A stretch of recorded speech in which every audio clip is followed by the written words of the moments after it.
شادی کی تقریب میں ہلچل تھی۔ علی نے اپنا بہترین سوٹ پہنا ہوا تھا اور وہ خوبصورتی سے سجا ہوا تھا۔ اسے اپنے دوست حامد کی شادی میں شرکت کے لیے مدعو کیا گیا تھا۔ علی نے تقریب میں داخل ہوتے ہی دیکھا کہ سجاوٹ بہت شاندار تھی۔ پورا ہال پھولوں اور روشنیوں سے سجا ہوا تھا۔ علی نے حامد کو ڈھونڈنے کی کوشش کی مگر وہ کہیں نظر نہیں آ رہا تھا۔ علی نے فیصلہ کیا کہ وہ پہلے ایک کونے میں بیٹھ کر انتظار کرے گا، مگر جیسے ہی وہ آگے بڑھا ایک بزرگ خاتون نے اس کا ہاتھ پکڑ لیا۔ ارے دلہا جان، آپ یہاں کھڑے ہیں، سب آپ کو ڈھونڈ رہے ہیں۔ علی نے حیران ہو کر کہا، نہیں خالہ جان، میں دلہا نہیں ہوں، میں تو... مگر بزرگ خاتون نے اس کی بات سنے بغیر اسے ہال کے درمیان میں کھینچ لیا۔ اب ایک اور مہمان آیا اور اس نے علی کے گلے میں کچرے ڈال دیے۔ مبارک ہو دلہا صاحب، اللہ آپ کو خوش رکھے۔ علی نے اعتراض کرنا چاہا مگر اس سے پہلے ہی ایک اور شخص نے اس کے کندھے پر ہاتھ رکھا۔ بھائی دلہا، تم تو بہت چھپے ہوئے ہو، ہم سب تمہیں ڈھونڈ رہے تھے۔ علی نے واضح کرنے کی کوشش کی، جناب میں دلہا نہیں ہوں، میں تو حامد کا دوست ہوں۔ مگر اس کی آواز شور میں دب گئی۔ لوگوں کا ایک بڑا جماعت اس کے گرد ہو چکا تھا۔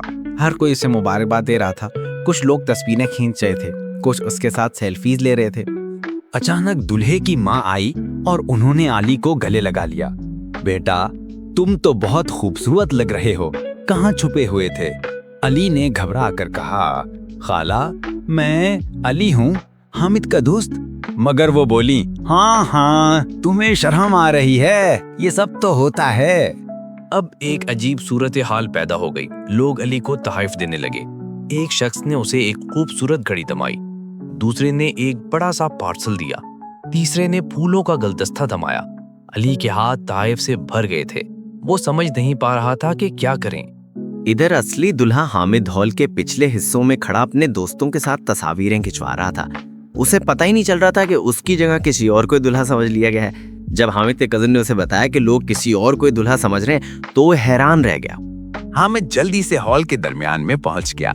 اس نے دیکھا کہ اس کا دوست علی تحائف کے ڈھیر میں کھڑا ہے اور لوگ اسے مبارکباد دے رہے ہیں۔ حامد نے بلند آواز میں کہا، ارے بھائی، یہ تو میری شادی ہے، میں دلہا ہوں۔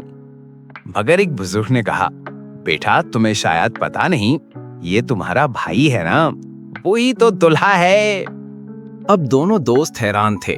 علی نے تحائف واپس کرنے کی کوشش کی مگر لوگوں نے اسے روک دیا۔ نہیں بیٹا، یہ تو ہماری طرف سے تحفہ ہے، تمہیں ہی ملنا چاہیے۔ حامد نے اپنا موبائل نکالا اور اپنی تصویر دکھا کر ثابت کرنے کی کوشش کی کہ وہ اصلی دلہا ہے۔ آخر کار دلہے کے والد تشریف لائے۔ انہوں نے صورتحال کو سمجھا اور ہنس پڑے۔ انہوں نے مائکرو فون اٹھایا اور اعلان کیا، محترم مہمانوں، ایک چھوٹی سی غلط فہمی ہو گئی ہے۔ یہ جناب علی ہیں، ہمارے دلہا حامد کے دوست۔ اصلی دلہا یہ ہیں۔ انہوں نے حامد کی طرف اشارہ کیا۔ سب لوگ حیران رہ گئے۔ ایک عجیب سا سکون چھا گیا۔ پھر اچانک ہال کہکہوں سے گونج اٹھا۔ لوگ ہنس ہنس کر لوٹ پوٹ ہو رہے تھے۔ علی شرمندہ ہو رہا تھا مگر حامد اس کے پاس آیا اور اسے گلے لگا لیا۔ ارے یار، تم تو آج کے ہیرو بن گئے ہو۔ لوگوں نے علی سے تحائف واپس لینے کی کوشش کی مگر علی نے کہا، نہیں، یہ تحائف تو اب میری شادی کے لیے ہی رہنے دیجیے۔ اس بات پر سب نے دوبارہ قہقہہ لگایا۔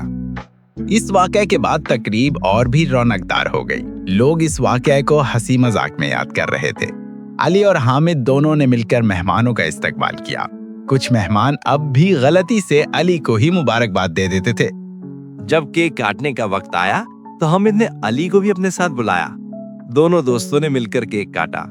دلہے کے والد نے کہا، آج تو 2 دلہے ہیں ہماری تقریب میں۔ رات گئی۔ جب تقریب ختم ہوئی تو علی نے تمام تحائف حامد کے حوالے کیے۔ حامد نے کہا، نہیں یار، تم ہی رکھو، تم نے آج میری طرف سے بہت کام کر لیا۔ دونوں ہنس پڑے۔